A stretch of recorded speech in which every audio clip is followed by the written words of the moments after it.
어서 오세요. 네, 안녕하세요. 안녕하십니까? 네, 안녕하십니까.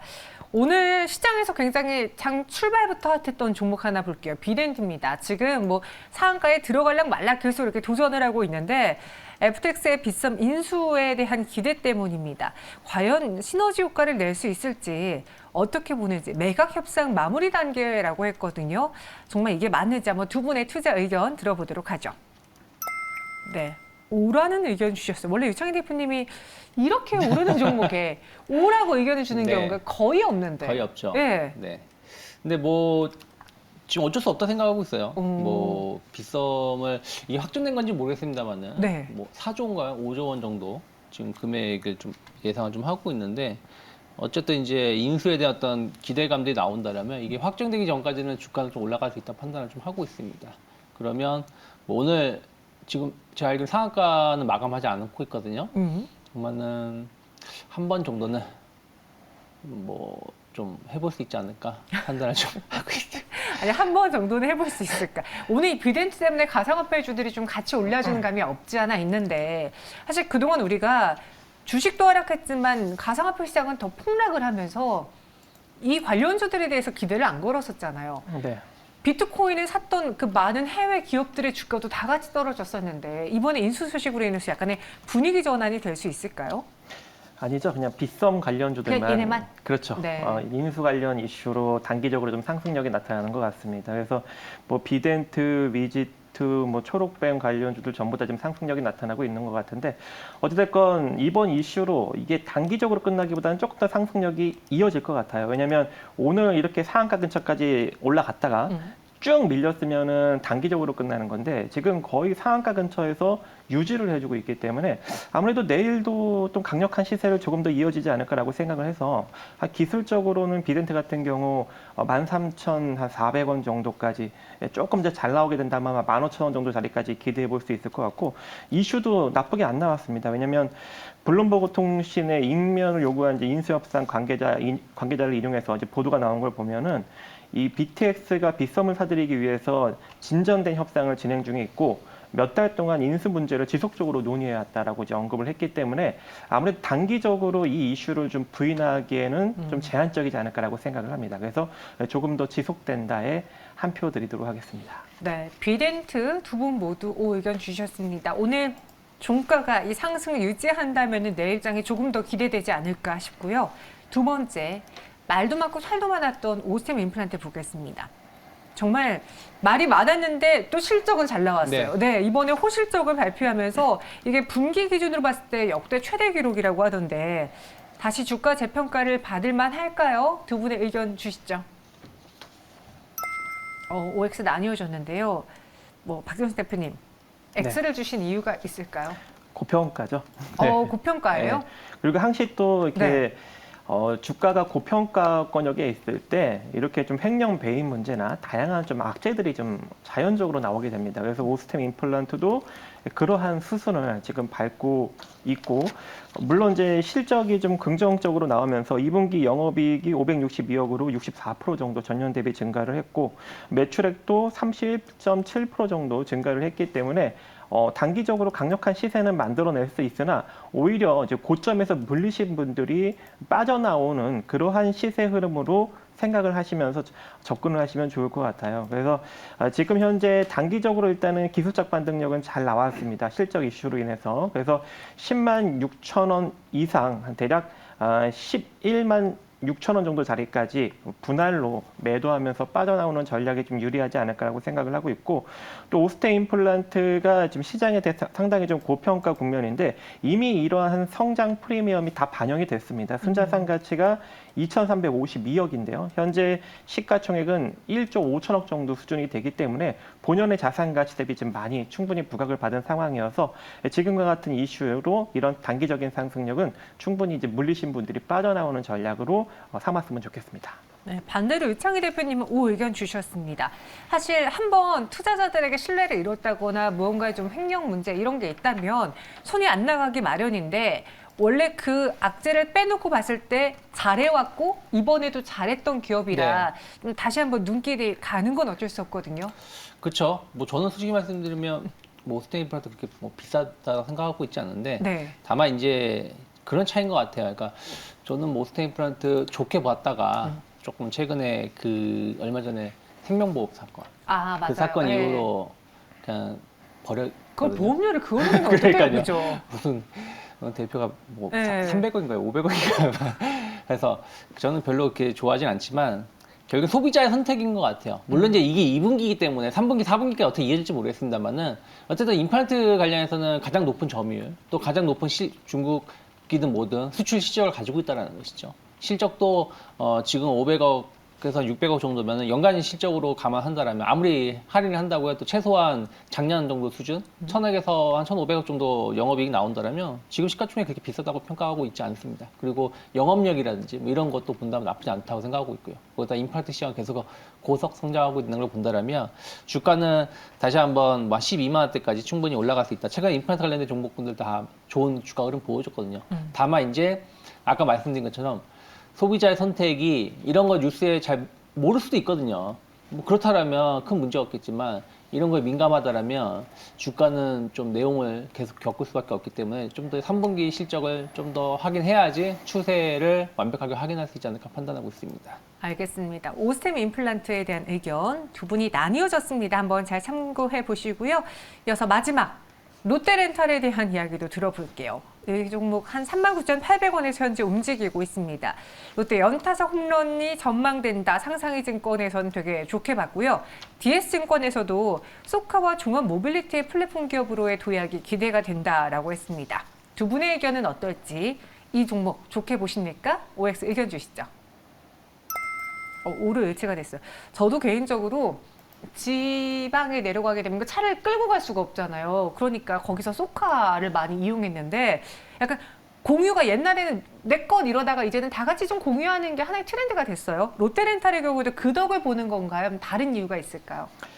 롯데렌탈은 일단은 실적도 긍정적으로 나오고 있는 상황이고요. 네. 거기에 이제 차량 렌탈이 거의 이제 중점적인 사업 구조다 보니까 아무래도 이제 소카가 이제 IPO를 진행을 해서 그 가치를 1조 원 넘게 인정을 받다 보니 이 롯데렌탈도 지분 이 자산 가치가 다시금 또 새롭게 인식되는 어떤 그런 구조로 흘러갈 가능성이 존재할 것 같습니다. 근데 이제 롯데렌탈 같은 경우에는 이미 이제 본연의 자산 1조 2천억 대비 지금 시가총액이 1조 4천억 정도 수준으로 본연의 장부상 자산 가치 대비는 부각을 받고 있지만 아무래도 이러한 이슈적인 트렌드가 이제 불게 된다면 이제 본격적으로 프리미엄이 붙을 수 있는 여지가 일정 부분 존재하지 않을까라고 생각을 하고 있습니다. 그래서 지금 현재 일단 주가의 흐름도 나쁘지 않고 이 상태로 추가적인 상승력이 나타난다면 아무래도 한 4만 1,000원에서 4만 2,800원 정도 자리까지는 안정적인 시세 흐름을 만들어낼 수 있을 것 같고 혹여 이제 조금 더 조정을 받는다고 해도 39,500원 라인만 이탈되지 않는다면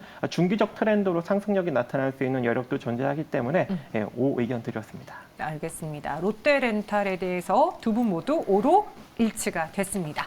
그럼 장이 마치기 전에 두 분이 직접 매수하고 싶은 종목은 무엇이 있을까요? 마감의 산다로 넘어가 볼게요. 키워드 열어보시면요. 대중화다. 현대차기의 역대급 실적이다. 지금 이 자동차 이야기는 정말 빠지지 않고 계속 나와주고 있는데 어떤 종목인지도 바로 열어보겠습니다. 상신 EDP 그리고 현대 모비스 이렇게 갖고 오셨어요. 그 대중화가 배터리 이야기였어요? 그렇죠. 왜냐면 지금 많은 전기차 업체들이 네. 전기차를 그러니까 좀 더 많이 판매를 하려고 하고 있습니다. 근데 그것을 판매를 못한 것 중에 하나가 일단은 그 진입장벽이에요. 전기차는 상당히 비싸거든요. 네. 그러니까 동일한 모델이라고 하더라도 전기차로 넘어가게 되면 최소한 뭐 20% 이상 비쌀 수밖에 없는 게 배터리 쪽이거든요. 배터리 자체가 워낙에 비싸고 또 최근에 원재재 가격 상승 때문에 더 비싸지게 됐죠. 그래서 뭐 많은 기업들이 조금 이 부분을 좀 골치를 썩고 있는 부분들인데 그러다 보니까 이제 그러면은 배터리 가격을 좀 낮추면서 차량을 공급할 수 있는 방법 또 혹은 배터리 가격을 좀 낮춰서 수익성을 증가시킬 수 있는 방법이 뭔가 해서 생각해 보면 결국에는 과거로 회귀한다는 것이죠. 원통형 배터리로 돌아간다는 거예요. 그래서 뭐 이게 대부분 뭐 원통형 배터리로 간다는 건 아니지만 특수 좀 브랜드 모델에 한해서 좀 이런 채택률이 높아진다라면 최근 BMW가 원통형 배터리 차량을 선보이겠다라고 얘기 좀 나왔고 테슬라는 이쪽을 더 높이려 하고 있죠. 수익성을 증가시키기 위해서. 그리고 LG 에너지솔루션 같은 경우도 미국에다가 원통형 배터리 공장을 최초로 만들려 하고 있고, 결국엔 이 시장 자체가 도태되는 것이 아니라 네. 조금 더 길게 갈 수 있다라는 흐름들이 이어진다라면, 뭐 상시 EDP 같은 경우는 어쨌든 아직까지는 이 시장의 가장 큰 강자가 삼성 SDI니까 관련해서 매출 상당히 높일 수 있다 판단을 맞아요. 좀 하고 있고요. 그리고 캐파를 좀 확대하는 부분들이 좀 있기 때문에 매출 성장성, 영업이익 상당히 올해, 내년 그 이상도 개선을 기대해 볼 수 있습니다. 그런 측면에서 보신다라면 최근에 그 관련된 기업들, 그러니까 2차 전지 섹터가 다 죽은 게 아니에요. 그 안에서 계속 순환매가 좀 발생하고 있는데, 최근에 원통형 배터리 테마가 맞아요. 나쁘지 않다라고 본다라면 계속해서 지난주부터 고점을 돌파하려고 하고 있거든요. 오늘도 양봉이 나오면서 고점 돌파를 계속 시도하고 있기 때문에 일단 고점 돌파가 이루어진다라면 저는 한 21,000원 정도까지 목표가 열려있다 생각하고 있고요. 17,000원 정도를 크게 이탈하지 않는다라면 박스권 상단이죠. 그래서 이 자리를 크게 이탈하지 않는다라면 조금 시간을 갖고 상승을 기대해 볼 수 있지 않을까 판단하고 있습니다. 네, 상신 EDP 이야기해 주셨습니다. 목표 주가는 21,000원, 손절가는 17,000원. 그 2차 전지 안에서도 종목별로 차별화가 좀 심하게 나타나고 있는 것 같거든요. 상신 EDP에 대해서는 이 삼성 SDI 향 기대를 해보겠다 해주셨고요. 이번엔 박정수 대표님의 종목입니다. 현대모비스를 갖고 오셨어요. 네, 누구나 다 아는 종목이긴 한데요. 최근 현대기아차가 실적이 상당히 좋게 나왔습니다. 그렇죠. 네, 그래서 현대차가 전년도 대비 매출액이 18% 정도 증가를 했고요. 그리고 영업이익은 58%, 기아차 같은 경우에는 매출액이 19%, 영업이익 한 50% 정도가 증가를 했는데, 이렇게 증가세를 보이는 거 보니 아무래도 올해도 긍정적인 실적이 계속적으로 이어지지 않을까라고 점쳐지고 있는 상황이고, 그로 인해서 이 현대차나 기아차의 이런 부품을 지구로 공급하고 있는 현대모비스가 동반 상승하지 않을까라고 생각을 하고 있습니다. 그래서 오늘도 이 외인과 기관의 순매수력이 좀 강력하게 유입이 되면서 3% 정도 상승력이 나타나고 있는데, 아무래도 앞으로도 이제 전기차가 지속적으로 판매가 많이 될 것 같은 그런 상황인데, LG 에너지 솔루션과 이 리튬이온 배터리팩 모듈을 개발 생산을 하는 이 HL 그린파워를 합작사를 냈는데, 최근에 이 지분을 전부 다 인수하면서 이 H 그린파워로 이제 이름이 바뀌었는데, 이제 이 H 그린파워의 지분을 100% 보유하고 있기 때문에 이 배터리 관련 주가 또 되기도 합니다. 그래서 앞으로 좀 프리미엄이 붙어간다면 충분히 장기적으로도 상승력이 나타날 수 있는 것 같고, 또한 현재 순자산 가치 대비 좀 저평가되어 있기 때문에 본연의 자산 가치 정도 수준 올라가려면 적어도 한 50% 정도 상승력이 나와줘야 돼서, 차트상 보시면 이제 저항 라인으로 장기적 관점으로 한 34만 원 정도 자리까지는 올라갈 수 있는 여력이 있다고 판단이 됩니다. 하지만 최근에 좀 시장이 조금 이제 주춤하면서 오락가락하고 있는 그런 상황이기 때문에 단기적인 관점으로 좀 가격 라인을 제시해 드릴 건데요. 일단 이제 22만 5천 원 이하로 여러분들이 분할 매수로 접근하시면 좋을 것 같고, 손절 라인은 한 22만 원 정도 잡고 대응하시고, 이 상태로 단기적인 상승력이 쭉 이어진다면 하루 이틀 사이에 한 23만 5천 원 정도, 4천 원 정도 라인까지는 충분히 찍어준다라고 생각을 합니다. 이제 혹여 조금 더 돌파가 된다면 24만 4천 원 정도 자리까지도 단기적인 상승력 기대해 볼 수 있을 것 같습니다. 네. 근데 현대모비스를 포함한 지금 자동차주에 대해서 많은 분들이 좀 걱정하는 게, 일단은 기대감에 샀고 실적이 나와서 기대에 충족을 했습니다. 근데 이번 컨퍼런스 발표에도 하반기에도 그 차질은 좀 있을 것이다, 생산 차질은 있을 것이다라고 여전히 이야기하고 있거든요. 2분기 실적 끝으로 3분기, 4분기에 좀 실망스러워지면 어떨까? 그럼 지금 내가 사는 게 고점까지는 아니어도 물릴 수 있을 텐데라는 생각하는 분들에게는 지금이 그래도 맞는 타이밍일까요? 나쁘지 않을 것 같습니다. 일단은 주가도 네. 지난 2021년 6월 대비 많이 좀 조정을 받았고요. 거기에 좀 실적이 안 좋아질 거라고 예상을 하는데, 최근에 6월 미국 소매 매출 지표를 보면은 상당히 또 전년 대비 또 소매가 또 매출이 증가하고 있습니다. 그래서 소비가 전혀 꺾이지 않는 그런 상황이고, 또 최근 자동차 판매량도 나쁘지 않고 또 증가 추세에 놓여져 있는 데다가 최근 이 또 환율까지도 도움을 주고 있죠. 그래서 1,300원대를 유지하는 환율로 인해서 앞으로 이 매출과 영업이익의 상승력은 하반기까지도 좀 이어지지 않을까라고 생각을 하고 있습니다. 그래서 너무 걱정하지 마시고 장기적인 관점으로 접근을 하신다면, 자동차 섹터는 앞으로 시장의 상승력이 나오면 주도 섹터가 될 가능성이 매우 높기 때문에 믿고 홀딩하시기 바라겠습니다. 네. 그리고 오늘 자동차 이야기 한 김에 실적에 대해서 여쭤볼게요. 미국 증시가 흔들렸던 거는 사실 그 안에서의 실적이 다소 부진했던 네. 것들이 있었잖아요. 근데 국내 기업들에서 지금 굵직한 기업들의 실적은 나쁘지 않다, 오히려 예상보다 좋다? 그런 경우가 많았거든요. 그래서 지금 시청자분들이 뉴욕 증시가 이렇게 하락했는데 우리가 안 빠져서 좋긴 하지만 불안해. 이번 주 FMC보다 미실적 영향을 더 받지 않을까 좀 걱정돼라는 의견 주셨어요.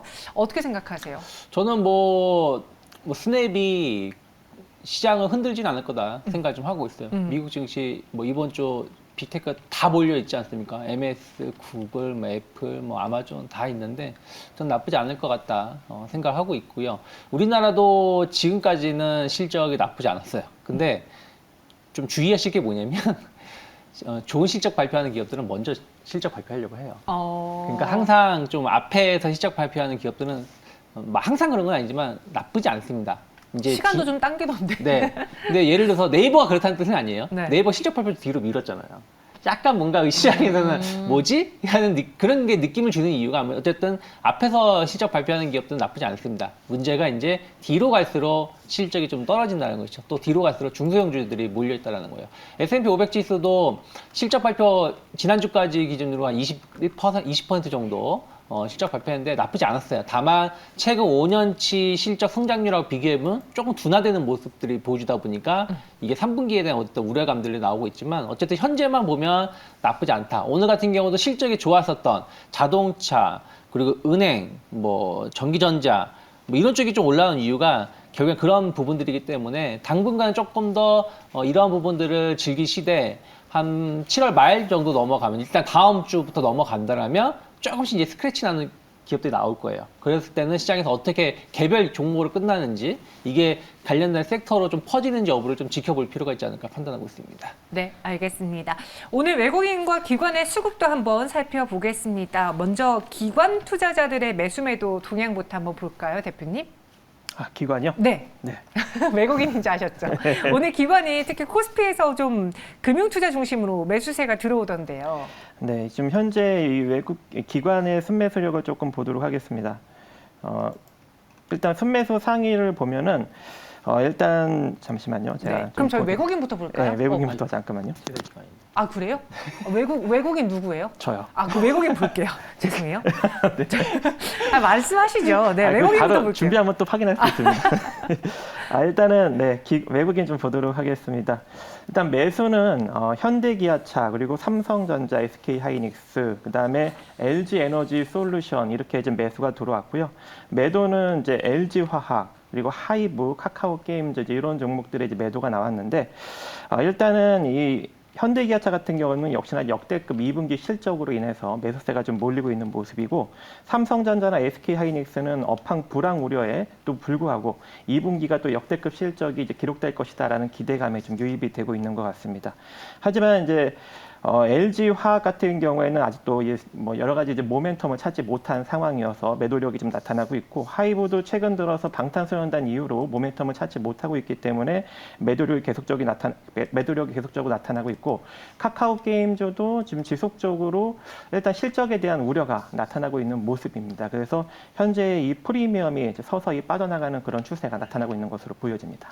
네, 이번에는 기관 쪽의 매수 매도도 보겠습니다. 유창희 대표님, 어떤 종목을 사고 팔았을까요? 네, 전체적으로 지금 거래 대금이 계속해서 줄어들고 있어요. 오늘도 지금 거의 역대 최저치를 경신할 가능성이 높다 판단을 좀 하고 있는데, 그러다 보니까 아주 활발하게 주식을 사고 팔고 하는 모습은 아닙니다. 하지만 전체적으로 봤을 때 좀 매수 기조가 이어지고 있고, 일단 현대로템 오늘 방산주들 전체적으로 외국인들 기관들 좀 관심 있게 좀 보고 있거든요. LI 넥스원, 한국항공우주, 현대로템 모두 2에서 3%대 상승세, 폴란드 관련해서의 수주 증가, 또 추가적인 유럽발 수주에 대한 어떤 기대감들이 지난주 금요일에 이어서 오늘도 이어가고 있다 생각하고 있고요.